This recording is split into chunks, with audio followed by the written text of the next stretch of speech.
At times, I was thinking, man, if only there was a little bit of mercy in this movie, a little bit of remorse, maybe. Uh, But this just movie a was tad. was was without remorse, none of it.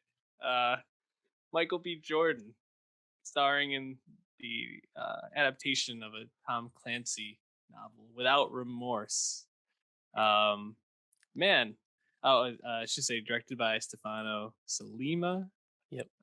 Director of writer Sicario director. de Soldado, which was the sequel to Sicario 1, which of course was written by Taylor Sheridan. Taylor Sheridan still wrote Sicario 2 and also wrote one of the passes of the Without Remorse script. So a lot of Sheridan verse synergy there. Uh, and of course, Without Remorse features uh, John Clark, right? Mhm. John Kelly. Well, he's John Clark in the books, John Kelly in this movie, which is probably the second most famous Tom Clancy character after Jack Ryan, of course. And this movie was made by Paramount and sold way back last year to Amazon by Paramount. Like they were selling a bunch of movies last year, as we've talked about before. And I think it made sense for Amazon to buy this movie because, of course, they are already invested in the Tom Clancy and the Jack Ryan IP world with, of course, the Jake Gyllenhaal show, which already's got 2 seasons out and apparently is one of their most popular shows. So I think it made sense for Without Remorse to be found at home on Amazon. And of course, Salima as well helped get 000 off the ground for Amazon last year. So made sense all around, I guess. But yeah, Without Remorse kind of just shows up finally. Action thriller. Michael B. Everybody loves him. Yeah, And reviews are pretty negative, you gotta say.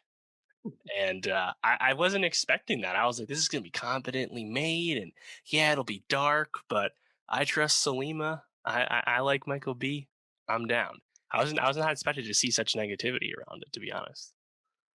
it, yeah. I mean, I guess just like looking through some of the criticisms, right? Like, um, people are like kind of knocking it for like an outdated sense of like patriotism and Oh, um, sure. like some of like Yeah. the forced like franchise type beats to it, I guess. Um, but I think like when you go into a movie like a Tom, especially when you know it's based off a Tom Clancy novel, you kind of know what you're getting at this point. Like Tom Clancy has been in the zeitgeist for what, like 40 years at this point. Yeah. Jack Ryan's been a character that's been played by Harrison Ford in the 90s Hmm. and was pretty well Alec known at that time. Baldwin, Ben Affleck's been played a few times. Yeah. And more recently, Now John Gyllenhaal. Krasinski. Oh, is it Gyllenhaal Oh now? no, fuck yeah, it's Krasinski, not Yeah. Gyllenhaal. Why did I say that? Yeah. Oh, and don't forget um, Chris Pine, Jack Ryan's yeah. shadow recruit, the failed bid at a movie universe 10 Man, years ago. now I just want the Gyllenhaal Jack Ryan. Like make it weird. Let's go. But like yeah, you kind of know what you're getting with this like, special ops, Yeah, people, it's broken aggro. families, yeah, which is like what were people really expecting? I think you get exactly what you think you're going to get from this. I think when the action scenes are on, this movie kicks ass. And I think when it goes to like some of the plot heavy scenes, it's a little bit more like, okay, well, sure. Like, um, I don't know. I guess for me, I don't think the emotional beats or a lot of the like mystery around like who was really driving this was really that interesting or really like that well done. But man, like that scene where he dives underwater to get the supplies off the sinking Jet. plane, awesome. That like final shootout in Russia, awesome. Like a lot of these scenes are great. So I Right. don't know. I guess I liked the action of it the most. Yeah, I think it really comes down to like what your temperature was for Sicario too, because that is, I think, a big point of contention for like people that dislike Taylor Sheridan, like the Taylor Sheridan like sensibilities, right? It's very macho, it's very dark, it's very uncompromising, and to some, it's just too much of that, and perhaps not as intelligent as it presents itself to be. Mhm. And I totally understand all of that with Without Remorse because, like you said, it's a plot that I've seen some people say it's really confusing. I wouldn't say it's confusing. I actually think it's like unsurprising. Like it's not actually that.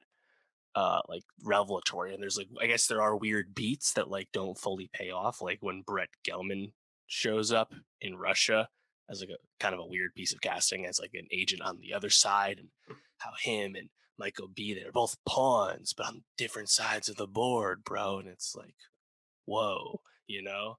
And Yeah. I think the script wanted you to be more than like, whoa, you know? Hmm. But I think what you should be there for is to watch Michael B be an action star, which he is very Yeah. good at. You know, he hasn't done all that much really, apart from like Creed. And of course, he's excellent as Creed, but Creed also has like hardcore dramatic beats and intelligent writing. This is Yeah. just really just like watch Michael B just fuck shit up. And if that's what you want to do, I don't know. I found it entertaining. But yeah, I don't think it's like super intelligent. Like this is far cry from Born Identity or anything like that, obviously. Um, and I just enjoyed Michael B. I also enjoyed Jamie Bell, seeing them reunite post Josh Trank Fantastic Four. And I thought Hmm. probably the best piece of the script to me was that Jamie Bell's character, what was his name? Renner? Deputy Director Robert R- Ritter. Ritter. They make you question Ritter's Yeah. allegiances early on. I think they did that in an effective way. Mhm. Um, I thought Jodie Turner Smith, who I liked quite a bit in Queen and Slim, she's a relatively new Yeah. actress.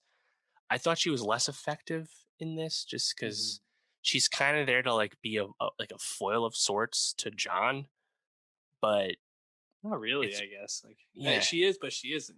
She's just right. kind of there. And I think she's almost just there because she's like the other side of the coin after his wife is killed, pregnant wife is Right. killed.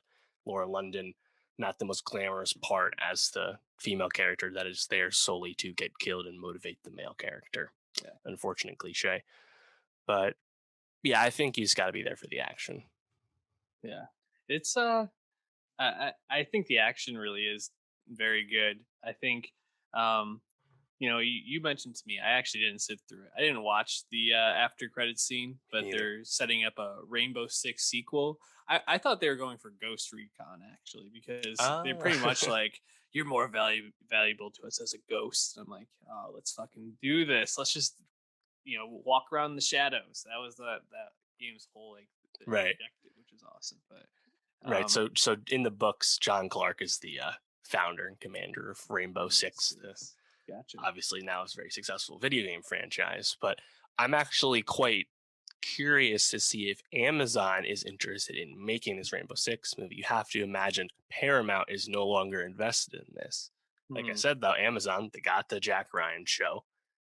You could set up a crossover, make this Tom Clancy shared universe, this Ryan verse, Clancy verse, whatever it is. I don't know. Why not, right? Like you have all these other books to adapt, and you already have cast the two most famous Clancy characters by in-demand actors in Yeah. Krasinski and Michael B. So if they're both up for it, might as well go for it. Because I think these stuff, yeah, it's Clancy. You kind of know what you expect, but it also lends itself to more, intelligent action, thriller stuff, right? Like it's not your typical blockbuster fare, at least, even if it's a little straightforward down the middle. So Yeah, I think that's actually I'd a be really open good to it. point. And they should. They already have a built-in audience. Like, like most males, probably like 15 to like 35 at this point, are going to watch this if they have Mhm. access to it, which everybody's access to Amazon. So might as well. I think just like two puzzling things to me, and I guess it's both just castings. Holman Domingo just shows up as Pastor West for like one or two scenes. Now that's a point of confusion I would totally agree with. I don't really know what was up with Yeah, that. I was just like, I literally did like a double take. So like, is that Coleman Domingo? Like, he was just in Ma Rainey's Black Bottom, and Yep. Euphoria. yeah, Euphoria, killing the special with Zendaya, and then Guy Pearce also just taking a thankless role where he gets murked, and as Yeah. a Secretary of Defense Thomas Clay. You You kind of wouldn't knew know. he was like bad Yeah. so long before it finally like comes to pass, and it's like, yeah, it was a little simple. I think to the criticisms like the politics of it all, and like the blind patriotism and stuff. I think that's actually really easy to see because like the movie starts and we're literally in like war torn, bombed out Aleppo, Syria, Hmm.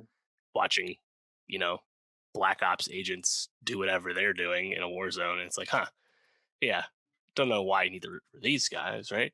Then later Right. on, at the end, when Michael B is just murdering ad nauseum, right? You're like, huh, Hmm. well, why are these guys in Russia? You're just killing all these Russian police and military that are totally innocent and don't deserve to just get grisly murdered by Michael B. Huh.